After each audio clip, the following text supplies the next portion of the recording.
चाली एको कमी करा एको जरा.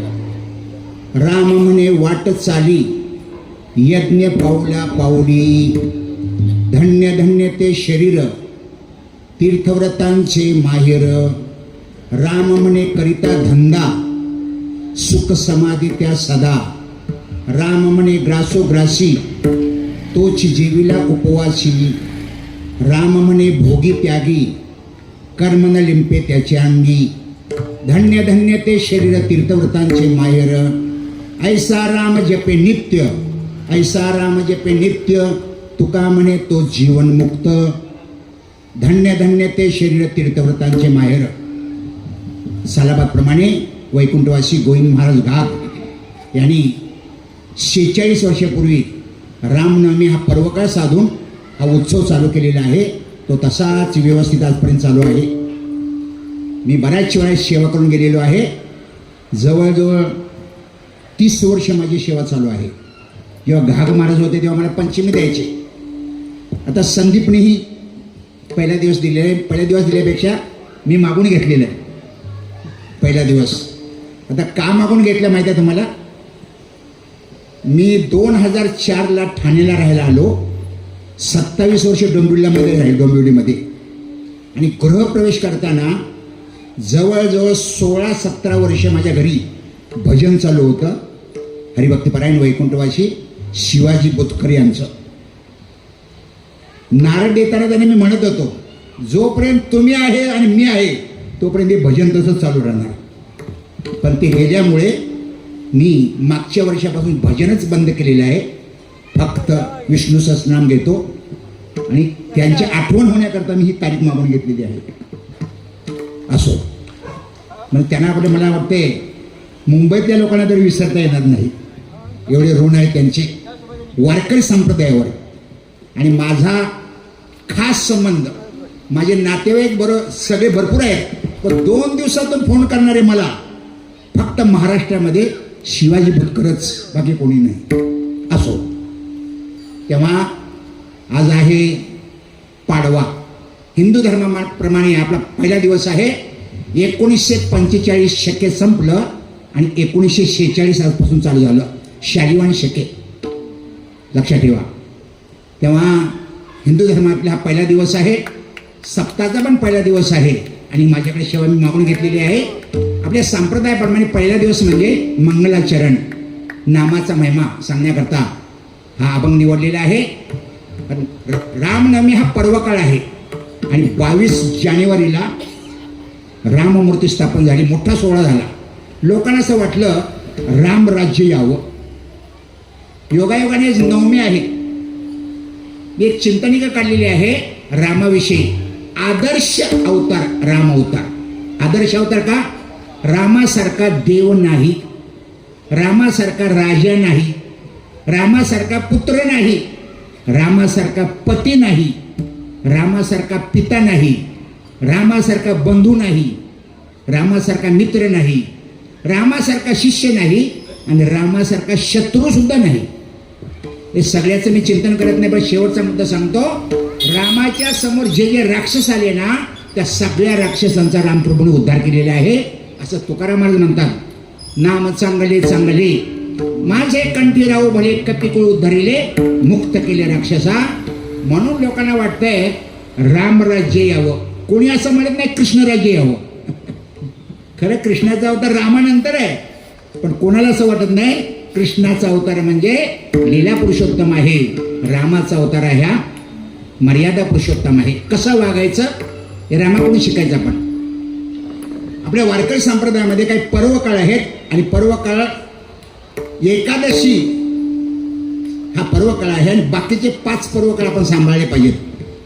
पर्व काळ भागवत धर्मी, नृषे जयंती रामनवमी, वामन जयंती कृष्णाष्टमी, उत्तमोत्तम शिवरात्र, हे 5 पर्व काळ आहेत. लक्षात ठेवा. वामन जयंती, नृषे जयंती, रामनवमी, कृष्णाष्टमी आणि महाशिवरात्र हे सुद्धा सगळे आपण उपवास केले पाहिजेत. पर्व काळाला विशेष महत्व आहे. लक्षात ठेवा. मला वाटते पर्व काळाचं आपण चिंतन केलं ना, 60 वर्षातून एक पर्व काळ येतो.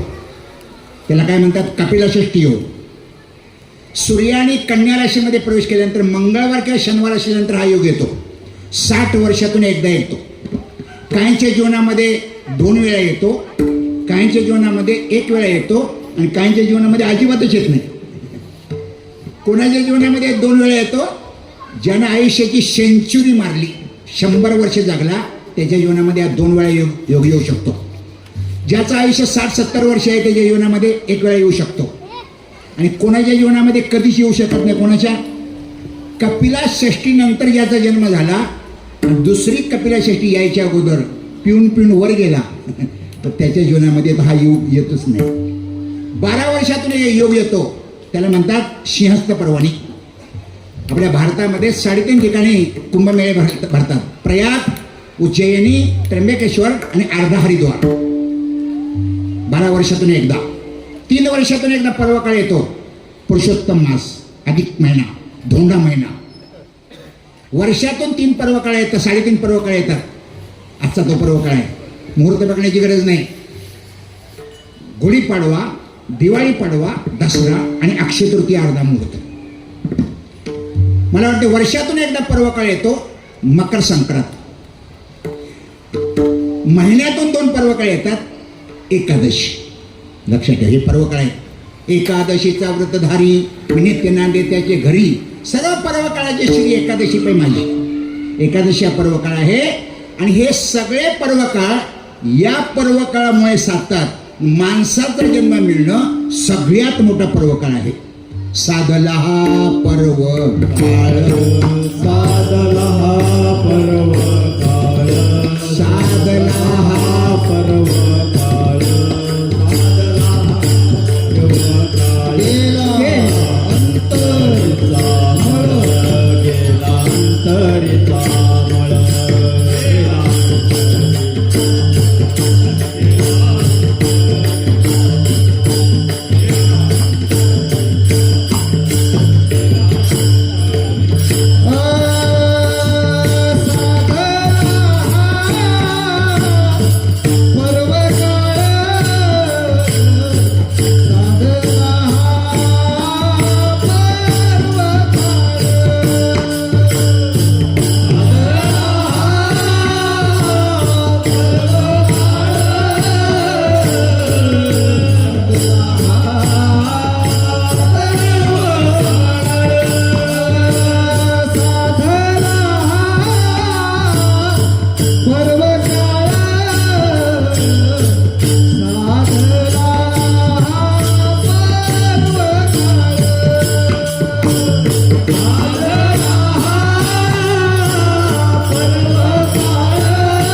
साधला हा पर्व काळ गेला अंतरीचा मळ.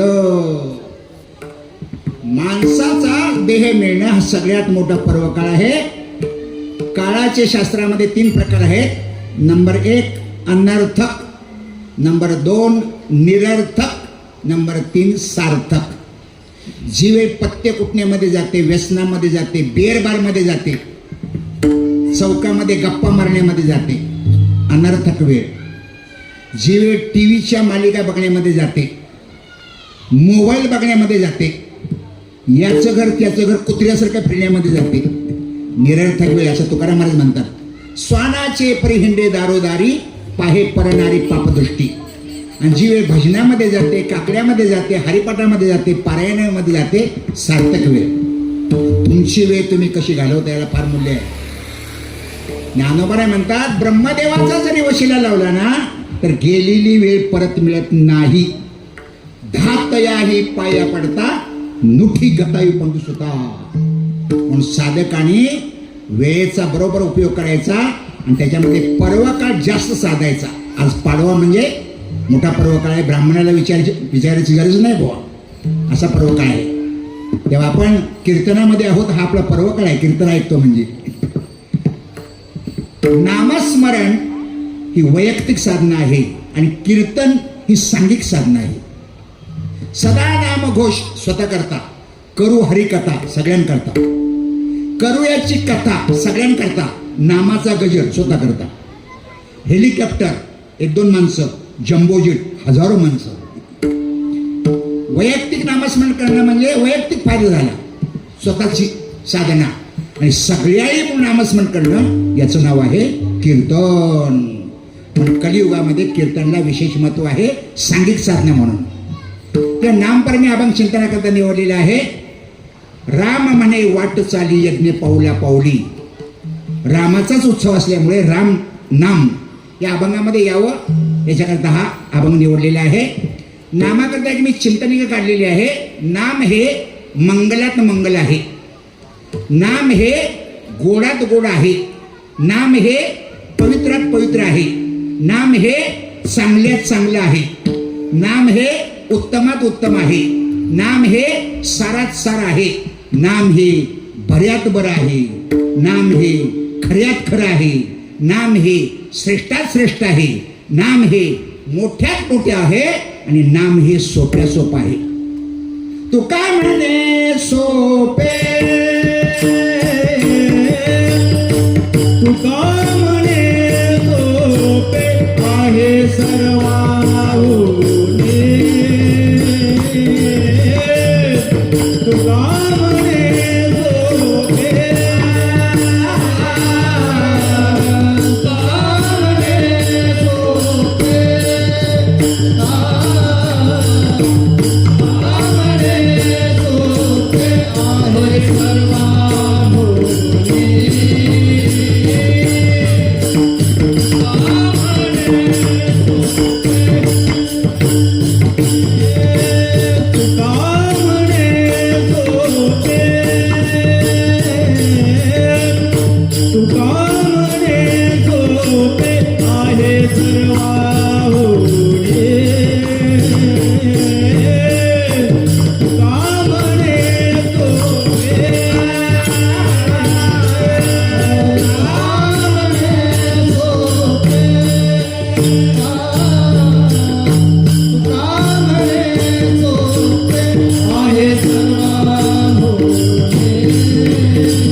आहे सर्वाहुनी शहाणा तो धनी, घेत असे किंवा घेतो येथे. तुकारामांचा प्रसिद्ध अभंग आहे.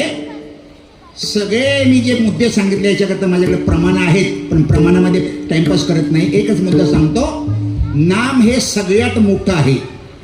पृथ्वीपेक्षा पाणी 10 पट, पाण्यापेक्षा तेज 10 पट, तेजापेक्षा वायू 10 पट, वायूपेक्षा आकाश 10 पट. पण ज्ञानोबराय म्हणतात आकाशापेक्षा काय मोठं आहे नाम. ज्ञानदेव पुसे निवृत्तीशी चाड, गगनाहुनी वाढ नाम आहे.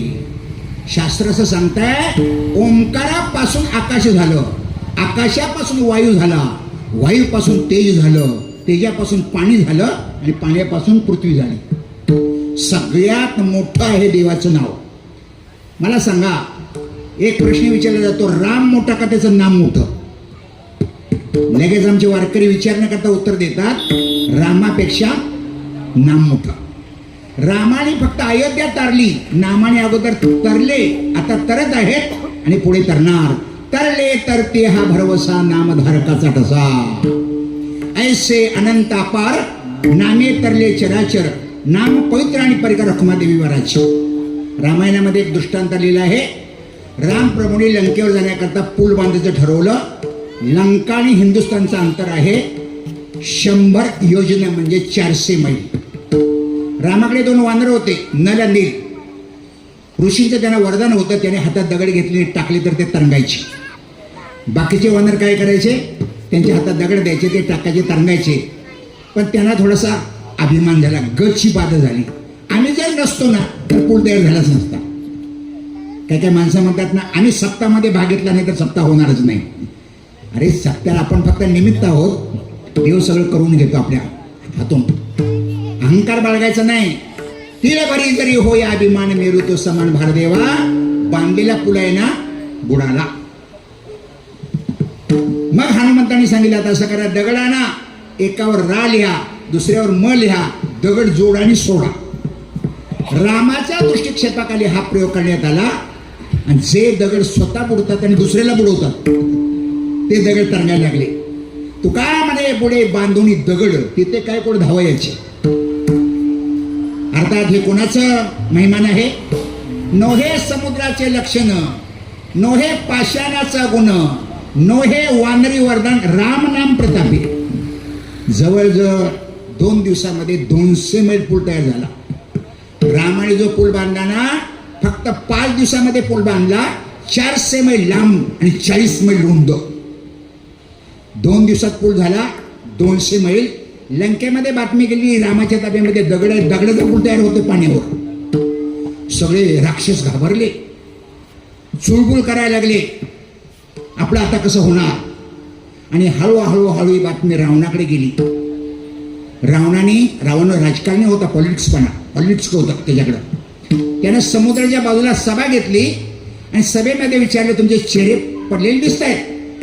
राक्षसाने सांगितलं, मालक रामाच्या ताब्यामध्ये दगड आहे, दगडाचा पूल तयार होतोय. 200 मैल झाला, 200 मैल तयार होणार, सगळे वानर येणार, दगडाचा वर्षा होणार आणि आपला पराजय ठरलेला आहे, आम्ही घाबरलेलो आहोत. रावण बोलला, पाण्यावर दगड तारणं ही शक्ती माझ्याकडे आहे, दगड घेऊन या. 10 राक्षसाने दगड आणला, रावणाच्या हातात दिला. रावणाने तोंडाजवळ घेतला, काहीतरी पुटपुटला आणि दिला दगड सोडून. आणि रावणाने टाकल्या, दगड तरंगायला लागला. रावण बोलला, शंका असेल ना, 10 राक्षस बसा, बुडाला ना रावण नाव सोडून देतो. 10 राक्षस बसले पण दगड बुडालाच नाही बुवा. लगेच त्यांनी मिरवणूकच काढली, रावण जिंदाबाद. आणि साधी मिरवणूक काढली नाही, डीजे लावूनच काढली. तुमचे कान फुटले तर चालतील, पण डीजे पाहिजे. वाजत गाजत मिरवणूक निघाली.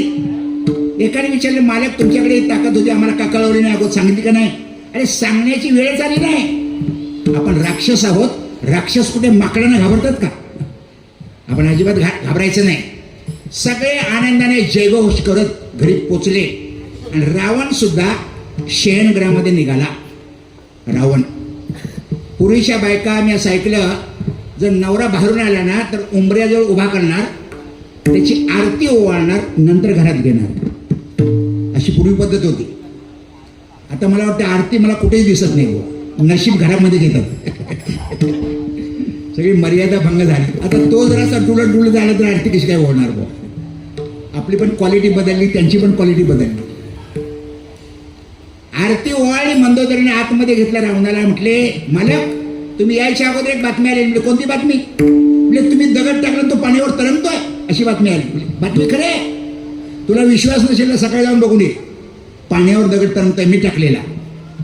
मंदोदरी बोली, मालक माफ करा, तुम्ही दगड टाकला तो पाण्यावर तरतोय, माझ्या बुद्धीला पटत नाही. रावण भडकला. म्हणजे माझ्यावर काय तुझा विश्वास नाही का? डोकं खाऊ नकोस, गरम करू नकोस, मला झोपू दे. सभेमध्ये त्रास झालाय. मंदोदरी बोलली, जोपर्यंत हे तुम्ही गुह्य सांगत नाही तुम्हाला झोपूनच देणार नाही. स्त्री हट्ट, बाल हट्ट, योगी हट्ट याप्रमाणे रावणाला सांगावं लागलं. म्हणजे तुलाच सांगतो, बाकी कुणाला सांगू नकोस. राक्षसांचा धीर जागृत करण्याकरता मी थोडंसं राजकारणी खेळलो. म्हणजे तुम्ही काय केलं? राक्षसांना दगड आणायला सांगितलं, दगड तोंडाजवळ घेतला आणि दगडाला शपथ घातली, बुडालाच तर राम नामाची शपथ आहे असं म्हणून दगड टाकला. जी शक्ती रामाची नाही ती रावणाची कशी असेल? ही शक्ती आहे नामाची. मी तो अल्पमती, मी तो अल्पमती,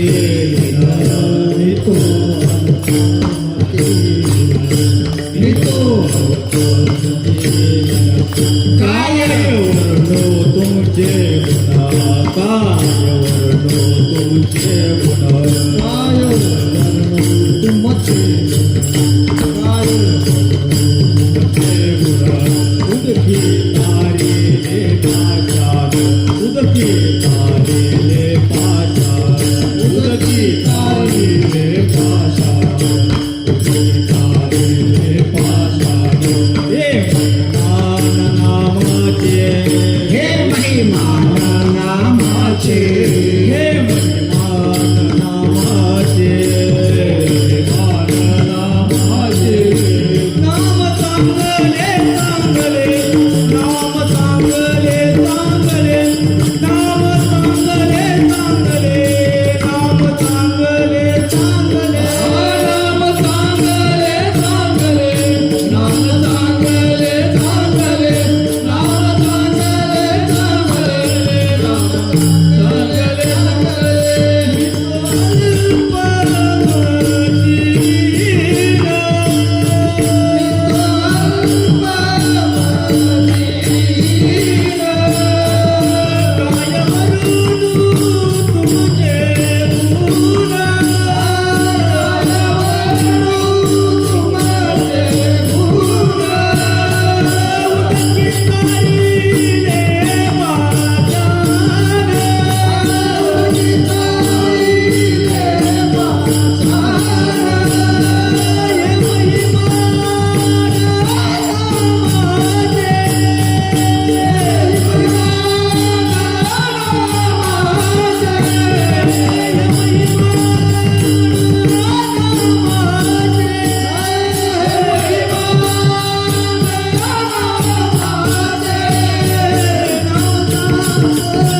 नाम चांगले चांगले माझे कंठी राहू भले. कपी कुळ उद्धरले मुक्त केले राक्षसा मी तो अल्पमतीहीन.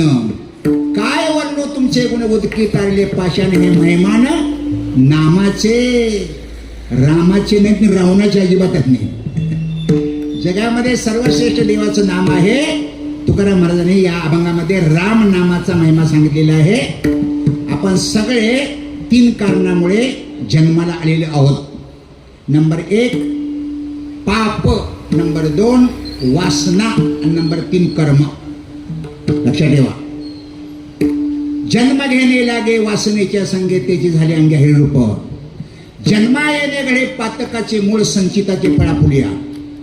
अगा कर्मी जे उरावे ती सुखदुःखी फळावे. तया ते भोगावया यावे देहा एका. संतांनी शास्त्रकारांनी ही 3 कारणं सांगितलेली आहेत. माणसाचा जन्म मिळतो पापामुळे, वासनेमुळे आणि कर्मामुळे. माणसाला कर्म करावंच लागतं. कर्माचे शास्त्रामध्ये 5 प्रकार आहेत. नंबर 1 नित्यकर्म, नंबर 2 नैमित्तिक कर्म, नंबर 3 काम्य कर्म, नंबर 4 प्रायश्चित्त कर्म आणि नंबर 5 निषिद्ध कर्म. सकाळी उठून आपण रोज करतो ना, त्याला नित्यकर्म म्हणतात. आंघोळ झाली पाहिजे, देवपूजा झाली पाहिजे, हरिपाठ झाला पाहिजे, सकाळ सकाळची कर्म. नैमित्तिक कर्म म्हणजे आई वडिलांची पुण्यतिथी, वारी, अन्नदान, सप्ताह वर्षातून एकदा होतं, त्याला नैमित्तिक कर्म म्हणतात. हे सुद्धा केलं पाहिजे. प्रायश्चित्त कर्म म्हणजे आपल्या हातून एखादी चूक घडली त्याच्या क्षालनाकरता जे केलं जातं ना, प्रायश्चित्त कर्म. निषिद्ध कर्म म्हणजे जे शास्त्राने नको सांगितले ते करणं. आता हे जास्त वाढायला लागले म्हणून तुम्हाला सांगतो. ही 7 व्यसनं माणसाला ताबडतोब नरकाला नेतात. निषिद्ध कर्म ध्युतमच मौसम मदिराच वेश्या मृगयात चौर्यम परदार चेवा एतानि सप्त व्यसनानी लोके घोराती घोरम नरकम नयंती. जुगार खेळतो नरकाला जातो, मांसाहार करतो नरकाला जातो, दारू पितो नरकाला जातो, परस्त्री गमन करतो नरकाला जातो, वेश्यागमन करतो नरकाला जातो, चोरी करतो नरकाला जातो, आणि शिकार करतो तो नरकाला जातो. आणि लवकर नरकाला जायचं असेल ना तर बुवा लोकांच्या टोप्या उडवा. आणि ते एका कोड नरका जावयाची चाड तरी संत निंदा गोड करा कौतुके सदा. आणि नरकाचं जर अध्यक्ष व्हायचं असेल ना, ज्ञानोबा म्हणतात भ्रष्टाचार करा, हिंसाचार करा, व्यभिचार करा, डायरेक्ट नरकाचा अध्यक्ष होतो तुम्हालाच. त्रिविधम नरक सिद्धम द्वारम नाशनम आत्मनः कामक्रोधस्तथा लोभा तस्मात् यदा त्रयम त्यजत. या कामक्रोध लोभा माझी जीवे जो होय उभा, तो निरयपूर्वी सभा सन्मान पावे. लक्षात ठेवा, हे करायचं नाही, याला म्हणतात निषिद्ध कर्म. आणि काम्य कर्म म्हणजे आपण जे पोटा करता करतो ते. नंबर 1 शेती, नंबर 2 व्यापार, नंबर 3 नोकरी, आणि हल्लीच्या शब्दामध्ये एजंटगिरी. कारण एजंटगिरी हा मोठा धंदा चाललाय सध्या. याची टक्केवारी आणि त्याची टक्केवारी, याचं कमिशन त्याचं कमिशन, बिनकष्टाचा पैसा म्हणजे टक्केवारी. पूर्वी फक्त हे 3च होते बुवा, शेती, व्यापार आणि नोकरी. आता हा एक वाढलेला आहे. तेव्हा कोणतंही कर्म करताना तुकाराम महाराज म्हणतात, जर तुम्ही देवाचं नाव घेतलं ना तर ते कर्म बाधत नाही. आणि कुठलंही कर्म करताना माणसाला चालवं लागतं. मला सांगा, शेती करायची आहे ते शेतीत चालत जावं लागतं. दुकान जर आपलं असेल ना, दुकानात चालत जावं लागतं. आता सायकल वगैरे मोटरसायकल आलेली आहे. आणि नोकरीवर जायचं असेल तर चालत जावं लागतं. तेव्हा शेतीमध्ये, नोकरीमध्ये, व्यापारामध्ये चालत जात असताना जर तुम्ही देवाचं नामस्मरण केलं ना तर प्रत्येक पावल्या गणित यज्ञ होतो. अभंगाचं पहिलं चरण. राम म्हणे वाट चाली, राम म्हणे वाट चाली, राम म्हणे वाट चाली, राम म्हणे वाट चाली, राम म्हणे वाट चाली.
यज्ञ पाऊला पाऊली.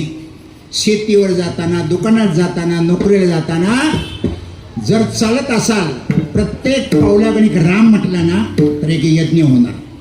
एवढं नामाचं सामर्थ्य आहे, लक्षात ठेवा. ज्ञानेश्वरीमध्ये ढोबळपणाने 3 यज्ञ सांगितलेले आहेत. नंबर 1 द्रव्य यज्ञ, नंबर 2 ज्ञान यज्ञ आणि नंबर 3 नाम यज्ञ. नाम जप यज्ञ तो परम, बाधू न शके स्नानादी कर्म, नामे पावन धर्माधर्म, नाम परब्रह्म वेदार्थे. ज्ञानेश्वर महाराज म्हणतात द्रव्य यज्ञ करणं आपल्यासारख्या सामान्य माणसांना शक्य नाही. अश्वमेध यज्ञ करणं, राजश्री यज्ञ करणं, हत्तीच्या सोंडेसारखी तुपाची धार, हजारो ब्राह्मण जेवायला घालणं, हे सामान्य आपल्याला खायला मिळत नाही, दुसऱ्याला काय जेवायला घालणार हो कलियुगामध्ये. द्रव्य यज्ञ अवघड आहे, ज्ञान यज्ञ सुद्धा अवघड आहे, पण नाम यज्ञ ज्ञानेश्वर महाराज म्हणतात अतिशय सोपं आहे. प्रत्येक पावलागणिक नाम घेतलं ना यज्ञाचं फळ मिळतं. कोटी कोटी यज्ञ नित्य याचा नेम, एक हरिनाम जपता घडी. सुखाचे फुकाचे काही नव्हेचे भांडार, कोटी यज्ञ परिस्तुका म्हणण्याची सार. तुकारामांच्या प्रमाणे महाभारतामध्ये दृष्टांत आलेला आहे. राजशी यज्ञ चालला होता आणि रोज आहुती पडल्यानंतर घंटा वाजली स्वर्गामध्ये. एक दिवस घंटा वाजलीच नाही. ते धर्मराजाने विचारले, म्हणजे आज घंटा कशी काय वाजली नाही? म्हणजे एक महात्मा आहे तुमच्या बाजूला, तो जेवल्याशिवाय घंटाच वाजणार नाही. म्हणजे त्याला जेवण घालणं सोपं आहे. अर्जुनाला सांगितलं असं या ठिकाणी बसले, तू त्याला घेऊन ये. अर्जुन रथ घेऊन गेला. म्हणजे महाराज आमचा राजशी यज्ञ चाललेला आहे, आमची अशी इच्छा आहे आमच्या यज्ञामध्ये तुम्ही जेवण करावं. ते ऋषी म्हटले काय हरकत नाही, पण माझी एक अट आहे. म्हणजे कोणती अट आहे? 100 यज्ञाचं जो मला फळ अर्पण करतो ना त्याच्या घरीच मी जेवतो. 100 यज्ञाचं फळ. अर्जुन म्हटलं महाराज आता कुठे एक यज्ञ चालू आहे, अजून तो पूर्ण झालेला नाही, आणि 100 यज्ञाचं फळ कसं काय मिळणार? म्हणजे नाही येऊ शकत मी. जाऊ शकता तुम्ही. अर्थात अर्जुनाला श्रीकृष्णाला सांगितलं, म्हटली एवढी मोठी अट घातली, 100 यज्ञाचं फळ दिल्याशिवाय ते येऊ शकत नाही. तिथं द्रौपदी होती. द्रौपदीने विचारले, म्हटले मला संधी द्याल का? अर्जुन बोलला जर मला आला नाही तुला कसं येणार? अहो इंटरव्ह्यूच्या अगोदर नापास कसं काय ठरवता? मला संधी द्या ना, म्हणून 50% जागा पाहिजे. म्हणजे काय हरकत नाही, हा घे रथ जा. द्रौपदीने पहिल्यांदाच सांगितलं, म्हणजे साधूला भेटायला जाताना रथातून जायचं नसतं, चालत जायचं असतं. 2 दाशी बरोबर घेतल्या आणि द्रौपदी निघाली महात्म्याने भेटण्याकरता. जवळजवळ अर्ध्या तासाने ती पोचली. दर्शन घेतलं. म्हणजे महाराज आमचा या राजशी यज्ञ चालू आहे, आपण जेवण्याकरता यावं. म्हणजे तुझं नाव काय? म्हणजे मी द्रौपदी. म्हणजे अर्जुनाची पत्नी. म्हणजे हो. अर्जुनाने तुला काही सांगितलं नाही का? म्हणजे सांगितलं. मग माझी आठ तू पूर्ण करणार का? म्हणजे तुमची आठ पूर्ण करूनच मी आलेले आहे. म्हणजे कसं काय? म्हणजे कृष्णाने आम्हाला सांगितलं कथेमध्ये, जो साधूच्या दर्शनाला जाताना कृष्णाचं नाव घेतो किंवा रामाचं नाव घेतो ना, प्रत्येक पावलागणिक एक यज्ञ होतो. आता तुमच्याकडे मी आले ना, बरोबर 500 पावलं झाली आणि 500 पावलामध्ये 500 यज्ञ झालेले आहेत. 400 यज्ञाचं फळ माझ्याकडेच राहू दे, हे 100 दान कर देतो मला. 100 यज्ञाचं दान केलंय. पाणी सोडल्याबरोबर साधूंनी डोकं खाली केलं, मान खाली केली आणि द्रौपदीच्या पाठीमागून आले. मी दृष्टांत त्याच्याकरता सांगितला की नामस्मरण पावलागणी घेतलं ना तर प्रत्येक पावलाला एक एक यज्ञ होतो. राम म्हणे वाट चाली, यज्ञ पाऊला पाऊली. आणि जर वारीमध्ये तुम्ही निघाला आणि संतांचं किंवा देवाचं नाव घेतलं ना तरी सुद्धा यज्ञ होतो. आणि चालल्यासारखं वाटतच नाही. हो, चालिले न वाटे, नामस्मृत नाम घेता वाटे. तुकारामांचा अभंग आहे, चालल्यासारखं वाटत नाही. माझा स्वतःचा अनुभव आहे, मी माझी थोरवी सांगत नाही. मी नोकरी करून 80 पायवाऱ्या केलेल्या आहेत. 80. म्हणजे तुमचं वय किती आहे? माझं वय आहे 73 वर्ष. मग 80 वाऱ्या कशा काय केल्या तुम्ही? 50 वाऱ्या कार्तिक केलेल्या आहेत आणि 30 वाऱ्या आषाढी केलेल्या आहेत. हे काही माझ्या समोर बसलेले आहेत पायवारी करणारे, लक्षात ठेवा.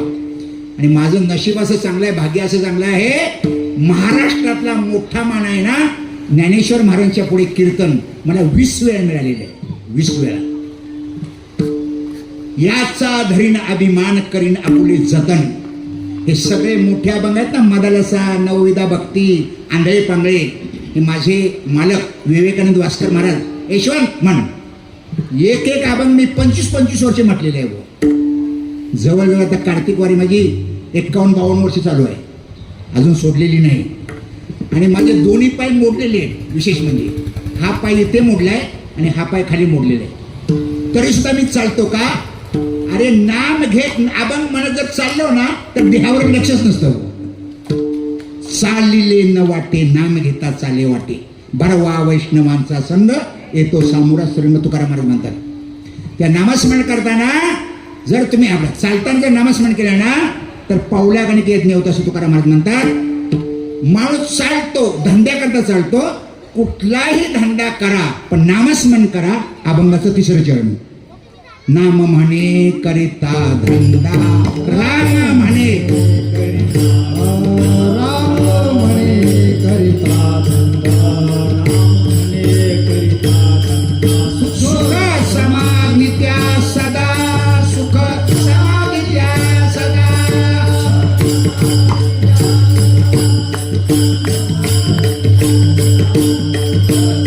आदित्या सदा, सुख समाधित्या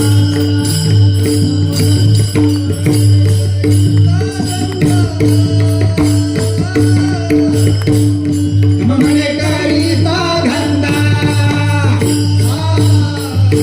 राम म्हणे करिता धंदा,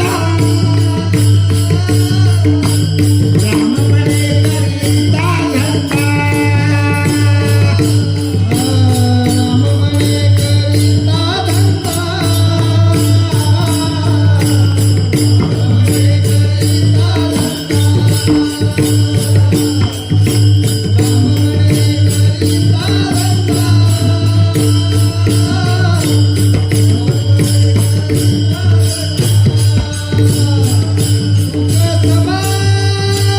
करिता धंदा, सुख समाधित्या सदा.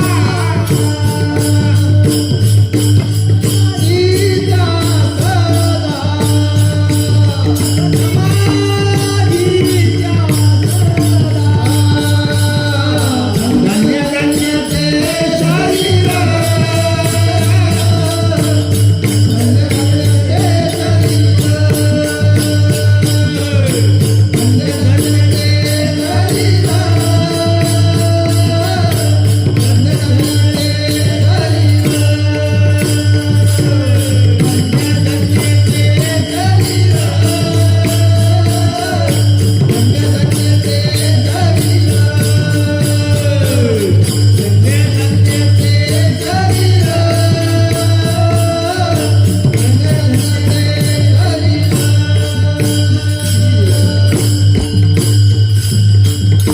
राम म्हणे करिता धंदा. चालत जाताना आपण कुठे जातो? शेती, व्यापार आणि नोकरी.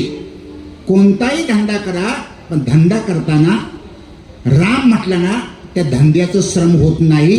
असा तुकारामांचा प्रसिद्ध अभंग आहे, कामामध्ये काम. काही म्हणा राम राम, जाईल भवश्रम सुख होईल दुःखाचे. काम करताना नामाचं स्मरण केलं ना तर श्रम होत नाही. श्रम धंदा कुठलाही करा, व्यापार करा, शेती करा किंवा नोकरी करा. मी गोदरेजमध्ये नोकरी केली, तुम्हाला आश्चर्य वाटेल. गोदरेजमध्ये मी प्रोसेस प्लांट ऑपरेटर होतो. मला 2 तास मिळत होते, 2 तास. का? मशीनवर आम्ही 2 ऑपरेटर होतो. फक्त त्याला रिलीव्ह करायचं म्हणजे सोडायचं, जेवायला सोडायचं, चहाला सोडायचं. आणि दोघांना मला 2-2 तास मिळत होते. त्या 2 तासामध्ये बाकीचे माझे मित्र आहे ना झोपा काढत होते आणि पत्ते खेळत होते. मी मात्र त्या 2 तासामध्ये ज्ञानेश्वरी वाचत होतो आणि गाथा वाचत होतो. तुम्हाला आश्चर्य वाटेल. आणि याचा परिणाम असा झाला, श्रवणाचा मला वेळ असल्यामुळे, वाचण्याचा वेळ असल्यामुळे एक मी पुस्तक गोदरेजमध्ये लिहिलं ज्याचं नाव आहे शतकोटी. ते शतकोटी पुस्तक मी कंपनीमध्ये लिहिलं आहे माझ्या वेळेमध्ये. आणि ते पुस्तक महाराष्ट्रामध्ये प्रसिद्ध झालं. बऱ्याच लोकांना फायदा झाला आणि मला आर्थिक फायदा सुद्धा झाला. लक्षात ठेवा. आणि माझ्याबरोबरचे जे मित्र होते ना त्यांनी झोपा काढल्या, पत्ते खेळले. ते मला मध्ये मध्ये फोन करतात, बुवा टाइमपास कसा काय करतो. मी त्यांना सांगतो, टाइमपास करण्याकरता माझ्याकडे टाइमच नाही, एवढे मला कार्यक्रम असतात. तुम्ही बसा माशा मारत का, वेळेला तुम्ही महत्व दिलं नाही, झोपा काढल्या आणि पत्ते खेळल्या. मी ज्ञानेश्वरी वाचली, गाथा वाचला, नामस्मरण केलं, त्यामुळे मला लोक कीर्तन देतात आणि जाताना पॉकेटचं नारळ देतात. असो, मला काय सांगायचं आहे, कोणताही धंदा करा पण नोकरी करताना जर नामस्मरण केलं ना, काय तुम्ही नामस्मरण करता हे काय मॅनेजर वगैरे बघणार नाही बुवा, सतत नामस्मरण करायचं. कोणताही धंदा. कौशिक नावाचे ब्राह्मण होते, महाभारतामध्ये कथा आलेली आहे. आणि आई वडिलांना टाकून घरी जंगलामध्ये गेले होते तपश्चर्या करण्याकरता. 12 वर्ष त्यांनी तपश्चर्या केली आणि 12 वर्षानंतर तप होते, त्यांच्या अंगामध्ये ताकद आली थोडी. एका झाडाखाली ते नाश्ता करत होते आणि नाश्ता करता करता एक बगळी होती वर, त्या बगळीने खाली विष्ट टाकली हो आणि बरोबर त्यांच्या नाश्त्यामध्ये पडली. त्या कौशिक ब्राह्मणाने असं वर बघितलं रागाने बघितल्यावर ती बगळी आहे ना जळून खाक झाली बगळी. मग त्यांना वाटलं आपल्या तपश्चर्यामध्ये काहीतरी सामर्थ्य आलेले, आनंद झाला त्याला, काहीतरी आहे, प्रचिती काहीतरी आहे. मग तो सकाळ सकाळी दुसऱ्या दिवशी भिक्षा मागण्याकरता गेला. मधुकरी त्यांनी मागितली एका घरामध्ये. तर बाई घर मालकीना बाहेर येत होती, एवढ्यात तिचा नवरा आला आणि नवरा आत गेला. साधूला विसरली, ती कौशिक ब्राह्मणाला विसरली आणि सगळी नवऱ्याची सोय केली. त्यांना बरं पाणी दिलं, कॉफी दिली, सगळी सेवा झाली आणि 5-10 मिनिटांनी माठवून झाली. एक साधू आलेले आहे. मग ती मधुकरी घेतली, धान्य घेतलं आणि द्यायला लागली. रागाने बघायला लागला तो ब्राह्मण, कौशिक ब्राह्मण त्या बाईकडं. ती बाई बोलली, माझ्याकडे रागाने बघू नका, मी काय जळायला बघली नाही. असं म्हटल्यानंतर त्याला आश्चर्य वाटलं, माझ्या क्रोधाग्नीनं बगळी जळाली हे तुला कसं काय कळलं. म्हणजे मी पतिव्रता आहे, माझ्याकडे सगळे सामर्थ्य शक्ती आलेले आहे आणि हे शक्ती तुम्हाला पाहिजे असेल तर धर्मव्याध नावाचा खाटीक आहे, त्या खाटकाला जाऊन भेटा. खाटकाला धर्मव्याध. तर तो ब्राह्मण आहे ना, कौशिक ब्राह्मण खाटकाला भेटण्याकरता गेला आणि खाटीक मांसार विकत होता, मटणी विकत होता. आणि बघितलं हा माणूस आपल्याकडे आलेले, ब्राह्मण आपल्याकडे आलेले, सगळं काम झाल्यानंतर त्यांना बोलवलं. म्हटलं या इकडे, त्या बाईनी तुम्हाला पाठवलेलं दिसतंय. म्हटलं त्या बाईनी पाठवलं, तुम्हाला कसं काय कळलं. अहो म्हटले, माझा मी धंदा आहे ना एकदम प्रामाणिकपणे करतो. माझ्या धंद्यामध्ये मी वजनात कोणाला फसवत नाही, भावात कोणाला फसवत नाही आणि मालात सुद्धा कोणाला फसवत नाही. हे व्यापारी आहेत ना 3 प्रकारे फसवतात. मालात फसवतात, भावात फसवतात आणि वजनात फसवतात. म्हणजे मी अजिबात फसवत नाही. शास्त्राने सांगितले 16% फायदा घ्यायचा, बरोबर मी 16% फायदा घेतो. आणि सगळा धंदा झाला ना, घरी जाऊन आई वडिलाची सेवा करतो, देवाचं नामस्मरण करतो. म्हणजे सगळी शक्ती माझ्याकडे आलेली आहे. तुम्ही आई वडिलाचा त्याग करून तपश्चर्या गेलेली आहे, तुमच्याकडे शक्ती येईल कशी काय. सांगण्याचं तात्पर्य, धंदा कुठलाही करा, देवाला विसरायचं नाही. आता कुठलाही धंदा झाला ना, मला वाटतं इंटरव्ह्यू झाल्यानंतर भूक लागते बुवा. जर जेवण करताना नामस्मरण केलं ना, प्रत्येक घासाला यज्ञ होतो. अभंगाचं 4थं चरण. राम म्हणता गातो गाते, राम म्हणता गातो गाते. म्हणजे म्हणे गासो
ज्योती देवी लहू